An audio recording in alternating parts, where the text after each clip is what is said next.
বুঝেই না। দাঁড়া, বলে দিচ্ছি।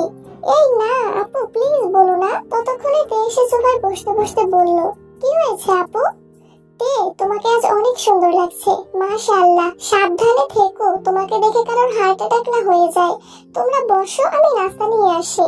একটু পর হানসুই আপুর হাজবেন্ড বাসায় আসছেন। কিছুক্ষণ আড্ডা দিয়ে নাস্তা করে জাঙ্কুক তেকে নিয়ে বের হবে। হানসুই মেইন গেট পর্যন্ত এগিয়ে এসে উচ্চস্বরে বলল, জাঙ্কুক, তের শাড়ির কুচিগুলো ঠিক করে দে। তে আর জাঙ্কুক দুজনেই অবাক চোখে হানসুইয়ের দিকে তাকালো। কি হলো, ঠিক করে দে। হানসুইয়ের কথা মতো জাঙ্কুক হাঁটু গেড়ে বসে আস্তে ধীরে কুচিগুলো ঠিক করে দিচ্ছে। তে বিপুল চোখে তাকিয়ে সে দৃশ্য দেখছে। হাত পা কাঁপছে তের। জাঙ্কুক দাঁড়াতেই হানসুই জাঙ্কুককে ডাকলো। জাঙ্কুক কাছে যেতেই হানসুই হেসে বলল, শুধু ভালোবাসলেই হবে না ভাই, যত্নশীল হতে হবে। বিয়েটা করতে দাও। যত্ন কি, কাকে বলে, কত প্রকার, বিস্তারিত দেখতে পারবা। আসছে। জাঙ্কুক তেকে নিয়ে বাসার উদ্দেশ্যে রওনা দিয়েছে। অন্যদিকে সুগা জেনি আর লিমিনহোকে নিয়ে ঘুরতে ঘুরতে জিমিনদের বাসার দিকে আসছে। জাঙ্কুকের চোখে প্রেমানুভূতি দেখে সুগারও খুব ইচ্ছে করছিল জিমিনকে দেখতে, কিন্তু হুটহাট জিমিনকে কল দেওয়াটা নিজের কাছেই খারাপ লাগে। ছোট বোনের বান্ধবীকে কল দিয়ে কি বলবে, সেটা বোনের কান পর্যন্ত কিভাবে পৌঁছাবে তা ভেবেই কল করার সাহস পায় না। সুগা ধীর গতিতে গাড়ি চালাচ্ছে, তার আশেপাশে তাকাচ্ছে, আখি জোড়া অনবরত তাকেই খুঁজছে। জেনি শুধালো, ভাইয়া আমরা এদিকে কেন আসছি? আমাদের বাসা তো এইদিকে না, ঘুরতে আসছি, চুপচাপ বসে থাক। কিছুটা এগিয়ে যেতেই হঠাৎ চোখে পড়লো হলুদ সালোয়ার কামিজ পরনে একজনের দিকে, মাথায় সাদা ওড়না, ঠোঁটে হালকা লিপস্টিক, আপন মনে ঝালমুড়ি খাচ্ছে। শিওর হওয়ার জন্য একটু এগিয়ে গেল। গাড়ি থামালো জিমিনের কাছাকাছি এসে। গাড়ির হর্নের শব্দে জিমিন ঘাড় ঘুরিয়ে তাকাতেই সুগার হৃদয়ে ছড়িয়ে নেয় কিছু ঢোকার মতো অনুভূতি হলো। জিমিনের দু চোখের গাঢ় করে কাজল দেয়া, বাসন্তী রঙের জামা আর সাদা ওড়নাতে অসম্ভব সুন্দর লাগছে জিমিনকে। সুগার দৃষ্টি সরছেই না। ভেতর থেকে জেনি জিমিনকে দেখে বলে উঠলো, ভাই দেখো জিমিন আপু। এতে সুগার হুঁশ ফিরে। জেনি আর লিমিনহো যে সুগার সাথে ছিল এটা সুগার মনেই ছিল না। তোরা বস, আমি আসছি। সুগার বের হয়ে একটু সামনে এগিয়ে গেল। জিমিন মৃদু হেসে প্রশ্ন করলো, আপনি এখানে? এমনিতেই আসলাম। জিমিন নিজের হাতে ঝালমুড়ির দিকে তাকিয়ে আবার সুগাকে দেখে আস্তে করে বলল, ঝালমুড়ি খাবেন? না, তুমি খাও। কয়েক মুহূর্তে নিস্তব্ধতা কাটিয়ে সুগা বলল, বাসা থেকে এত দূর ঝালমুড়ি খেতে আসছো? জিমিন এবার একটু শব্দ করেই হাসলো। এপাশ ওপাশ মাথা নেড়ে বলল, না, ঘুরতে বের হয়েছিলাম। আপু আর ভাই একটু সামনে গেছে, তাই আমি ঝালমুড়ি খাচ্ছিলাম। জিমিন ঘাড় ঘোরাতেই ঠোঁট জোড়া আরো প্রশস্ত হলো। ওই তো আপুরে চলে আসছে। ওনারা আসতেই জিমিন বোনের সঙ্গে পরিচয় করিয়ে দিল। যদিও সুগা আগে একবার জিমিনদের বাসায় গিয়েছিল, কিন্তু তখন বড় আপুর সঙ্গে দেখা হয়নি। সুগা কিছুটা থতমত খেয়েছে, তবুও স্বাভাবিক থাকার চেষ্টা করছে। আসসালামু আলাইকুম আপু, কেমন আছেন? আলহামদুলিল্লাহ ভালো, আপনি কেমন আছেন? আলহামদুলিল্লাহ, আমি তের বড় ভাই। চিনতে পারছি, আপনার কথা অনেক শুনি। আপনি নাকি খুব রাগী? সুগার মুখের হাসি মুহূর্তে গায়েব হয়ে গেছে। কি বলবে বুঝে উঠতে পারছে না। জিমিনের আপু পুনরায় প্রশ্ন করলেন, তা আমাদের এদিকে কি মনে করে, ঘুরতে নাকি এমনিতেই? ভাই বোনদের নিয়ে ঘুরতে বেরিয়েছিলাম, ভাবলাম এদিকেও ঘুরে যাই। তে আসছে? না, বোনও আসেনি। জেনি আর লিমিনও গাড়িতেই আছে। আগে বললেন না কেন? আপু তোমরা কথা বলো, আমি দেখা করে আসি। ভাই বোনদের নিয়ে আসছেন, রাস্তায় কত ঘুরবেন, বাসায় চলুন। না আপু, অন্য কোনদিন আসবো। জিমিন, জেনি আর লিমিনহোর সঙ্গে গল্প করছে। ঝালমুড়ি কিনে দিয়েছে। তাদের থেকে বিদায় নিয়ে সুগা বাসার উদ্দেশ্যে রওনা দিল। বাসার গলি পর্যন্ত এসে গাড়ি থামালো। ততক্ষণে জাঙ্কুক তেকে নিয়ে চলে আসছে। সুগা গলিতেই ওদের নামিয়ে দিয়েছে। তিন ভাই বোন গল্প করতে করতে যাচ্ছে। জাঙ্কুক ভাই তেকে মাথার মুকুট কিনে দিয়েছে। সেটা দেখেই জেনি তের কাছে আবদার করেছে তাকেও যেন এনে দেয়। তারপর জিমিনের সঙ্গে দেখা হয়েছে সেই কথাও বলেছে। বাসায় ফিরে কিছুক্ষণ পরে সুগা জিমিনের নাম্বারে কল দিল। আজ প্রথমবারই কল রিসিভ হলো। সুগা গম্ভীর কণ্ঠে প্রশ্ন করলো, কি করতেছো? তেমন কিছু না। কেন? হাত কাটছো কিভাবে? জিমিন হাতকে উঠে নিজের হাতের দিকে তাকায়। সুগা সন্ধ্যার দিকেই হাতের অবস্থা দেখেছে। আপু চলে আসায় হাতের কথাটা জিজ্ঞেস করতে পারেনি। জিমিন জিভ দিয়ে নিজের ঠোঁট ভিজিয়ে উদ্বিগ্ন কণ্ঠে বলল, দা লেগে কেটে গেছিল। দা লেগে হাত কিভাবে কাটে? কাজ করার সময় মনোযোগ কোথায় থাকে? বেশি কাটেনি, তা তো ব্যান্ডেজ দেখেই বুঝেছি। ওষুধ খেয়েও ঠিক মতো। রাখছি। এদিকে তে ঘন্টাখানেক পর জাঙ্কুকের জন্য এক কাপ কফি নিয়ে আস্তে আস্তে জাঙ্কুকের রুমে ঢুকেছে। জাঙ্কুক চোখ বন্ধ করে বিছানার পাশে হেলান দিয়ে বসে আছে। তে খুব সন্তর্পণে কাপটা টেবিলের উপরে রাখলো। কয়েক সেকেন্ড জাঙ্কুককে দেখলো, বলতে চাইলো কফিটা খাওয়ার জন্য, কিন্তু কেন জানি গলা দিয়ে কথা বের হচ্ছে না। তে চলে যাওয়ার জন্য পা বাড়াতে নিলে জাঙ্কুক সুস্থির কণ্ঠে ডাকলো, তে। অমৃতের পদযুগল থেমে গেল। পা বাড়াতে চেয়েও বাড়াতে পারছে না, মুখ ফুটে কিছু বলতেও পারছে না। জাঙ্কুক অত্যন্ত ধীর কণ্ঠে বলল, মাথায় খুব ব্যথা করছে, কিছু মনে না করলে একটু টিপে দিবি প্লিজ। জাঙ্কুকের কণ্ঠে অনেক ভার, কথাগুলো অনেক কষ্টে বলেছে। তে ঢোক গেলে আস্তে করে গলা খাকারে দিয়ে বলল, আপনার জন্য কফি নিয়ে আসছিলাম, এই ব্যথা কফিতে কমবার নয়। তে এগিয়ে এসে জাঙ্কুকের মাথার পেছনে দাঁড়িয়ে আলতোভাবে চুলে স্পর্শ করে। জাঙ্কুক চোখ বন্ধ করে বসে আছে, একবারের জন্য তাকিয়েও দেখছে না। জাঙ্কুকের মাথায় হাত বুলাতে বুলাতে তে ডাকলো, জাঙ্কুক ভাই। আপনার কি হয়েছে? কি নিয়ে এত টেনশন করছেন? ভাবছি আগামীকাল ফুপ্পির সাথে বাসার মানুষদের দেখা করাবো, কিন্তু কিভাবে কি করব কিছুই ভেবে পাচ্ছি না। বাসার মানুষদের রাজি করানোর উপায় পাচ্ছি না, তাই খুব টেনশন হচ্ছে। আমি কি কোনোভাবে আপনাকে সাহায্য করতে পারি? না, তোকে আমি কোনো কিছুতেই জড়াতে চাই না, তোর কিছু করতে হবে না। কেন? ফুপ্পি কি আপনার একার নাকি? ফুপ্পিকে বাসায় ফেরানোর দায়িত্ব একা আপনার না, এ দায়িত্ব আমারও। আমার মাথায় একটা প্ল্যান আছে, বলি? বল। তে জাঙ্কুকের কানের কাছে বিড়বিড় করে সব প্ল্যান জানালো। তা শুনে জাঙ্কুক তপ্ত স্বরে বলল, আমি বললাম তো আমি তোকে এই ঘটনায় জড়াতে চাই না, কেন বুঝতে চাইছিস না? কিছু হবে না আমার, আপনিই তো বলেন আমি এবারে রাজকন্যা, রাজকন্যার কথা কে অমান্য করবে শুনি?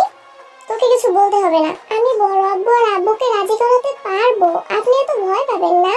রাজকন্যার উপর অনাকাঙ্ক্ষিত আক্রমণ বা সামান্যতম আচরণ আমি সহ্য করতে পারবো না। রাজকন্যার কিছুই হবে না জনাব, আমি এখন রাজি করিয়ে আসছি। এই শোন, পরে শুনবো। রাজকন্যা এখন গুরু দায়িত্ব পালন করতে যাচ্ছে। জাঙ্কুক আবারও তাকে ডাকে, ততক্ষণে তে রুম থেকে বেরিয়ে পড়েছে। মাথা ব্যথা, ভয়, এর চিন্তায় জাঙ্কুকের মনটা খুঁতখুত করছে, অস্থির লাগছে। জাঙ্কুক যে নিজের সর্বশক্তি দিয়ে তাকে সর্বক্ষণ আগলে রাখে, তাকে অষ্টাদশী জানে। একে অতি সামান্য কারণেও কেউ ধমক দিলে জাঙ্কুকের পায়ের রক্ত মাথায় উঠে যায়। এই অবস্থায় নিজেকে নিয়ন্ত্রণ করা সম্ভব হবে না বলে একে আগে থেকেই সাবধানে রাখে।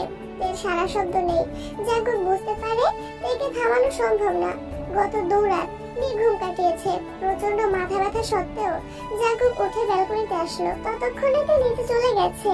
সোফায় কিম নামজুন আর সোবিন কিছু কাগজপত্র দেখছিলেন। জাঙ্কুক উপর থেকে স্থির দৃষ্টিতে বাবা, চাচা আর তেকে দেখছে, ভেতরটা ভয়ে কাঁপছে। জাঙ্কুক ছোট থাকাকালীন কিম নামজুন কয়েকবার জাঙ্কুককে নিয়ে ঘুরতে গিয়েছিলেন। তারপর থেকে আজ অব্দি পরিবার নিয়ে কোথাও যাননি তিনি। তে জেনিরা কোথাও ঘুরতে যেতে চাইলে বেকুইনকে নিয়ে যান। কখনো বাড়ির 3 বউ একসঙ্গে শপিং এ যান, কখনো 3 ভাই একসঙ্গে অফিসে বা অন্য কোথাও যান, আবার কখনো কখনো কিম বাড়ির 3 রাজপুত্র আবার 2 রাজকন্যা একসঙ্গে ঘুরতে যায়, কিন্তু সকলে একসঙ্গে আজ পর্যন্ত কোথাও যায়নি। ফুপ্পির জন্য তে আজ রিস্ক নিয়ে আব্বু বড় আব্বুকে রাজি করাতে নিচে আসছে। কিভাবে কি বলবে বুঝতে না পেরে রান্নাঘরে ছুটে গেল। রান্নাঘরে জিন চা করছিলেন। তে উত্তেজিত কণ্ঠে বলল, বড় আম্মু দাও, আজকে আমি চা করব। তুই পারবি না মা, হাত পুড়ে ফেলবি। মোটেই না, তোমরা সবাই আমাকে এত ছোট কেন মনে করো? আমি কত বড় হয়ে গেছি দেখছো না? তুই বড় হয়ে গেছিস? অবশ্যই হয়েছি, আগামী মাসে 19 বছরে পা দিতে যাচ্ছি। মাশাআল্লাহ, বিয়ের বয়স তো হয়ে গেছে, জামাই দেখতে হবে তাহলে। তে লজ্জায় বড় আম্মুর আঁচল দিয়ে নিজের মুখ ঢেকে ফেললো। মনে মনে বলল, জামাই ফিক্সড, এখন তোমার ছেলের হাতে সব। তোমার ছেলে যত তাড়াতাড়ি রাজি হবে তত তাড়াতাড়ি আমি তোমার ছেলের বউ হব। আহা কি শান্তি। জিন ধীরে ধীরে তের মুখ থেকে আঁচল সরিয়ে খানিক হেসে বললেন, বিয়ের নাম শুনেই এত লজ্জা? তে লাজুক হাসলো। তের এই লজ্জার কারণ যে অন্য কিছু এটা জিনকে বুঝতে দিল না। কিছুটা স্বাভাবিক হয়ে 2 কাপ চা নিয়ে গেল। তের হাতে চায়ের কাপ দেখে 2 ভাই নড়ে চড়ে বসলেন। সোবিন চায়ের কাপ হাতে নিতে নিতে শান্ত স্বরে শুধালেন, আম্মু তুমি চা আনতে গেলে কেন? এমনিতেই। কিম নামজুন প্রখর নেত্রে দেখে দেখে বললেন, মুখ দেখে মনে হচ্ছে বড় সড়ো আবদার আছে। কি লাগবে বলো মা? কিছুই লাগবে না বড় আব্বু। তোমরা নাকি আজ ঘুরতে গিয়েছিলে? কোথায় গিয়েছিলে? চিড়িয়াখানা আর বোটানিক্যাল গার্ডেনে। ঘোরাঘুরি করে মন ভালো হয়েছে? তে চোখ বন্ধ করে ঢোক গেল, মনে সাহস জুগিয়ে বলল, ভালো লাগেনি, বরং মনটা আরো বেশি খারাপ হয়ে গেছে। কেন? তের ভয়ে বুক কাঁপছে। আব্বু বা বড় আব্বুর ধমক না দিয়ে বসেন। দীর্ঘ নিঃশ্বাস ছেড়ে তে বলল, সবাই সবার আব্বু আম্মু সহ পুরো পরিবার নিয়ে ঘুরতে আসছিল। তারা কত আনন্দ করছিল, তাদের দেখতেও ভালো লাগছিল। আমার বোধশক্তি হওয়ার পর থেকে আমি কোনোদিন দেখিনি আমাদের বাসার সবাই একসঙ্গে কোথাও ঘুরতে গিয়েছে। আমি চাই আগামীকাল আমাদের বাসার সবাই একসঙ্গে ঘুরতে যাব। এটা আমার অভিযোগ, সেই সঙ্গে আবদারও। তোমার আম্মু, বড় আম্মু, কাকিকে নিয়ে যেও। আর আমি বেকুইনকে বলবো না, সেও তোমাদের সঙ্গে যাবে। আমি বলেছি সবাই, মানে কিমবাড়ির প্রত্যেকে। সেখানে আপনারা দুজনও কিন্তু পড়েন। আমাদের কাজ আছে, বাকিদের নিয়ে যেও। আগামীকাল বিশ্ব ভালোবাসা দিবস। আমি খোঁজ নিয়েছি, অফিস ছুটি। প্লিজ আব্বু, প্লিজ বড় আব্বু, চলুন না। না মামুনি, তোমরা ঘুরে আসো, টাকা দিয়ে দেবো নে। খাওয়া দাওয়া করে কেনাকাটা করে এসো। থাক, টাকা লাগবে না, আপনাদেরও কোথাও যেতে হবে না। আমি কত আশা নিয়ে আসছিলাম সবাই একসঙ্গে ঘুরতে যাব, কত ভালো লাগবে। সত্যি বলতে আপনারা আমার ভালোই বাসেন না, শুধু মুখেই বলেন। এভাবে বলছো কেন মা? আচ্ছা ঠিক আছে, তোমার আব্বুও সাথে যাবে, তবুও মন খারাপ করো না। বললাম তো, কাউকেই যেতে হবে না। আপনারা আপনাদের ব্যবসা কাজ নিয়েই ব্যস্ত থাকুন, আমাদের ভালোবাসার প্রয়োজন নেই। এরপর থেকে আমাকেও লক্ষ্মী মেয়ে বলে সম্বোধন করবেন না। আপনাদেরকে বিরক্ত করার জন্য দুঃখিত। আপনারা আপনাদের কাজ করুন। চলে যেতে নিলে কিম নামজন ডাকলেন, শান্ত স্বরে থেকে বোঝানোর চেষ্টা করলেন, কিন্তু তে নিজের জেদ থেকে নড়বেই না। এক পর্যায়ে তে বলে বসলো, আগামীকাল ঘুরতে না গেলে বাড়ির কারোর সঙ্গে কথা বলবো না আমি। কিম নামজন বেশ কিছুক্ষণ চোখ বন্ধ করে ভাবলেন। ছোট থেকেই বোনকে অনেক আদরে বড় করেছিলেন কিম নামজন এবং সোবিন। বোনের কোনো আবদার কখনো অপূর্ণ রাখেনি। খরচের টাকা বাঁচিয়ে বোনের জন্য গিফট নিয়ে আসতেন। প্রতি সপ্তাহেই 4 ভাই বোন মিলে ঘুরতে যেতেন। বেকুইন সবার ছোট থাকা সত্ত্বেও কিম নামজুন আর সোবিনের বোনের প্রতি ভালোবাসা ছিল বেশি। কিন্তু বোন এমন কাণ্ড ঘটানোর ফলে ভাই বোনের শারীরিক মানসিক দুভাবেই বিচ্ছেদ ঘটেছে। পরিবারকে সময় দেয়া, বিশেষ করে ঘুরতে নিয়ে যাওয়াটা একেবারেই ছেড়ে দিয়েছেন। দু একবার গেলেও মাথায় শুধু বোনের স্মৃতি ঘুরতো। তার জন্য পরিবারের দায়িত্ব ছেড়ে ব্যবসার হাল শক্ত করে ধরেছেন। বড় ভাইয়ের দেখা দেখি সোবিনও ধীরে ধীরে একই পথের পথিক হয়ে গেছেন। সেই সঙ্গে পরিবারের পুরো দায়িত্ব পড়েছে বেকুইনের উপর। বাসার বাজার থেকে শুরু করে কেউ অসুস্থ হলে হাসপাতালে নেওয়া, ডাক্তার দেখানো, ঘুরতে নিয়ে যাওয়া, সম্পূর্ণ দায়িত্বই বেকুইনের। অনেক ভেবেচিন্তে অবশেষে কিম নামজন জানালেন তিনিও আগামীকাল যাবেন। এবার তের খুশি দেখে কে। তে ছুটে গিয়ে আম্মু, বড় আম্মুকে ডেকে নিয়ে আসছে। রোয়া, জেনি, লিমিনহুকে পড়াচ্ছিলেন, তাদেরকেও ডেকে নিয়ে আসছে। এর মধ্যে জাংকুক নিচে নামছে। তে জাংকুকের দিকে তাকিয়ে টানা 2 বার ভ্রু নাচালো। জাংকুকও নিঃশব্দে হাসলো, চোখের ইশারাতেই তের প্রশংসা করলো।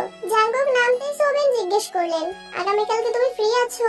কিছু কাজ আছে। কেন চাচ্চু? তে একদম পাগল করে ফেলতেছে। আগামীকাল নাকি ভালোবাসা দিবস, সেই উপলক্ষে বাসার সবাইকে নিয়ে ঘুরতে যাবে। তুমি কি সময় দিতে পারবে? সবাই গেলে আমার তো সময় দিতেই হবে, কাজ না হয় পরেই করলাম। জাংকুকের ভাবের কথা শুনে তে কপাল কুঁচকে জাংকুকের দিকে তাকিয়ে আছে। দিনরাত এক করে ফুপ্পিকে নিয়ে ভাবা মানুষটা ফুপ্পির সাথে দেখা করানোর চিন্তায় আত্মরা হয়ে যাচ্ছিল। অথচ আব্বুর সামনে এসে কি সুন্দর করে বলছেন ওনার নাকি কাজ আছে। কি এমন কাজটা ওনার? এর মধ্যে বেকুইন বাসায় আসছেন। সুগাকেও জানানো হয়েছে কোথাও যাওয়া হবে। কখন যাবে সব সিদ্ধান্ত শেষে যে যার মতো চলে গেছে। কিম নামজুন, সোবিন দুজন আরো কাগজপত্র দেখছেন। বেকুইন, রোয়া, জেনি, লিমিনহু সকলে রুমে চলে গেছেন। জাংকুক খেতে বসেছে। জাংকুককে দেখে তেও জাংকুকের বিপরীতে গিয়ে বসলো। ডাইনিং টেবিলে আর কেউ নেই। ইয়নজুন খাবার রেডি করছেন। তে জাংকুকের দিকে তাকিয়ে বিড়বিড় করে বলল, আপনার আগামীকাল কি এমন কাজ শুনি? কোনো কাজ নেই। কেন? একটু আগে যে বললেন ব্যস্ত, কাজ আছে। কখনো কখনো পরিস্থিতি বুঝে মুখে মুখে হলেও ব্যস্ততা দেখাতে হয়। সবাই এক্সাইটেড হয়ে গেলে সমস্যা আছে। আপনি কি ভাবেন আর কি করেন আপনিই জানেন। জাংকুক প্রশস্ত ওষ্ঠ আরো কিছুটা প্রশস্ত করে জাংকুক তত্ত্বস্বরে বলল, thank you my dear sparrow, my pleasure. আজ সকাল থেকেই বাড়িতে হইচই। জেনি, তে, লিমিনহু তিনজনই খুব এক্সাইটেড। গতকাল হুট করে জাংকুক শাড়ি নিয়ে আসছিল, তাই সাজার তেমন সময় পাইনি। আর আজ তে সকাল সকাল চুলে শ্যাম্পু করে অনেকটা সময় নিয়ে শাওয়ার নিয়েছে।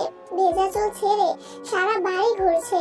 সবাই রেডি হয়ে যাচ্ছে, কি ড্রেস পরবে তে এখনো সিদ্ধান্তই নিতে পারছে না। ভালোবাসা দিবসে জাঙ্কুকের সঙ্গে মিলিয়ে জামা পরবে, এটা আগে থেকেই ভেবে রেখেছিল। কিন্তু সারাদিন যাবত জাঙ্কুকের কোনো হদিশ নেই। সেই সকালে বেরিয়েছে, এখনো আসছে না। সবার বলা বলিতে তে রেডি হতে চলে গেছে। তে লাল রঙের একটা গাউন পরেছে, চুলগুলো বেনি করে সামনের দিকে রেখেছে। এক হাতে ঘড়ি, আরেক হাতে জাঙ্কুকের দেয়া কাচের চুড়ি থেকে এক সেট লাল রঙের চুড়ি পরেছে।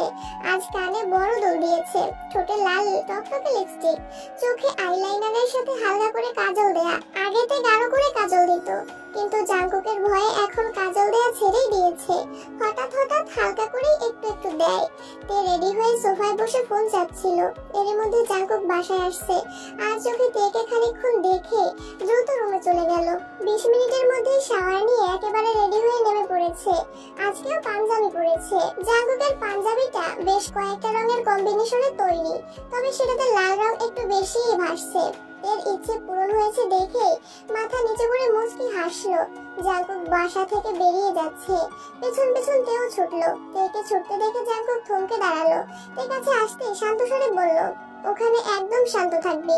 ফুপ্পিকে তুই চিনিস না, আর আজকের জন্য রোজ আপুকেও চিনিস না। ওদের দেখে উত্তেজিত হয়ে জড়িয়ে ধরতে যাবি না, মনে থাকবে?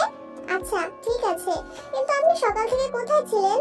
ফুপি দুশ্চিন্তা করতে করতে অসুস্থ হয়ে পড়েছিল। মোমো কল দিয়ে কান্নাকাটি করতেছিল, তাই বাসায় গেছিলাম। আমার ফুপির জন্য খুব টেনশন হচ্ছে, আর আমার আব্বুর জন্য বেশি টেনশন হচ্ছে। আচ্ছা যাই হোক, তুই মুড অফ করে থাকিস না। বাসার সকলের সঙ্গে ঘোরার ইচ্ছে পূরণ হচ্ছে, সেটাতেই ফোকাস কর। এই কথা না বাড়িয়ে সোজা গাড়িতে বসলো। একটু পর জেনি, লিমিনহু সহ সকলেই চলে আসছে। বাসার আশেপাশে সুন্দর নিরিবিলি জায়গা ঘুরে হালকা নাস্তা করে পরিশেষে রমনা পার্কে আসলো। জাঙ্কুক আর সুগা এমন ভাব নিচ্ছে যে বাবা চাচার কথা ছাড়া তারা কোনো দিকেই যায় না। রমনা পার্কে যাবে কিনা সেই অনুমতিও বাবা থেকে নিয়েছে জাঙ্কুক। শান্ত পরিবেশে হাঁটছে সকলে। তের কথা মাথায় রেখে কিম নামজুন নিজেই জেনি আর তেদের ঘুরে ঘুরে দেখাচ্ছিলেন। এটা সেটা গল্প বলছেন। সামনের দিকে 3 ভাই, জেনি, লিমিনহো, তে, তারপর 3 বউ, সব শেষে সুগা আর জাঙ্কুক। ফুপির কথা জানতে তে ইচ্ছে করে সামনে থেকে পিছনে আসছে, কিন্তু পরিস্থিতি বেশ ঠান্ডা। জাঙ্কুক সুগা কোনো কথা বলছে না। জাঙ্কুক ফোনে কাকে যেন মেসেজ পাঠাচ্ছে। সুগা জাঙ্কুক কারো কাছে পাত্তা না পেয়ে তে চলে যেতে নিলে জাঙ্কুক আচমকাতে হাতের কবজিতে শক্ত করে ধরে। তে পেছন ফিরতেই জাঙ্কুক চোখের ইশারা করলো সামনে না আগানোর জন্য। সামনে সবার হাঁটা হঠাৎই থেমে গেছে। তে এবার ঘাড় ফিরিয়ে সুগাকে দেখার চেষ্টা করলো। সুগা কিছুই দেখেনি ভাব করে তেকে ক্রস করে সামনে গিয়ে তেকে আড়াল করে দাঁড়িয়েছে। জাঙ্কুকের হাত ধরে রাখছে। এই দৃশ্য যেন কারো নজরে না পড়ে, তার জন্যই আড়াল করে দাঁড়িয়েছে। জিন রোজকে দেখে এগিয়ে গেছেন, বাকিরা সেখানেই দাঁড়িয়ে আছে। আরে রোজ, কেমন আছো? আলহামদুলিল্লাহ ভালো। আপনি কেমন আছেন আন্টি? আপনারা সবাই বুঝি ঘুরতে আসছেন? আলহামদুলিল্লাহ ভালো। এর আবদার আজকের স্পেশাল দিনে সবাইকে নিয়ে ঘুরবে, তার জন্য আসলাম। রোজ এবার কিম নামজনকে উদ্দেশ্য করে বললেন, আসসালামু আলাইকুম আঙ্কেল, কেমন আছেন? আলহামদুলিল্লাহ। তুমি ভালো আছো তো? জি আলহামদুলিল্লাহ। তা রোজ, তুমি কি একা আসছো? না, বলে ঘাড় ফিরিয়ে তাকিয়ে গাছের নিচে বসা মহিলার দিকে তাকালো। জিন কিছুটা পিছিয়ে কিম নামজনের কাছাকাছি এসে আস্তে করে বললেন, উনি মনে হয় রোজের আম্মু। আপনাকে যে বলছিলাম কিছু বলতে, বললেন না তো। আজকে তাহলে আমাদের বাসায় দাওয়াত দিবনে, আপনি কি বলেন? ঠিক আছে, তোমার যেহেতু এত ইচ্ছে, দিও দাওয়াত, আমার কোনো সমস্যা নেই। জিনের মুখে উজ্জ্বলতা জ্বলজ্বল করছে। উত্তেজিত কণ্ঠে রোজকে প্রশ্ন করলো, উনি তোমার আম্মু না? ডাকো একটু কথা বলি। আম্মু এদিকে আসো। উনি আমার শাশুড়ি আম্মু। সহসা স্তব্ধ হয়ে গেছে সবকিছু। জিন অবিশ্বাস্য চোখে তাকিয়ে আছে রোজের দিকে। রোজের কথা শুনে কিম নামজনও কপাল কুঁচকালেন। জিন প্রায় জাঙ্কুকের জন্য রোজের কথা বলেন, কিন্তু কিম নামজুন তেমন সাড়া দেননি বলে এতদিন কিছুই বলতে পারেননি। অথচ সেই মেয়ে বিবাহিত। ওনাদের সাথে সাথে বাকিরাও অবাক চোখে তাকিয়ে আছে। জিন এতটাই শক যে কিছুই বলতে পারছে না। এদিকে জাঙ্কুক তার হাত ধরেই রেখেছে যাতে তে কোনোভাবেই সামনে না যায়। সুগা তার সামনে দাঁড়ানো, তাই তে রোজের কথা কিছুই শুনলো না, আপুকে দেখতেও পারছে না। তে ঘাড় কাত করে রোজকে দেখার রাখার চেষ্টা করছে। তোমার বিয়ে কবে হয়েছে? অক্টোবরের 12 তারিখ আন্টি।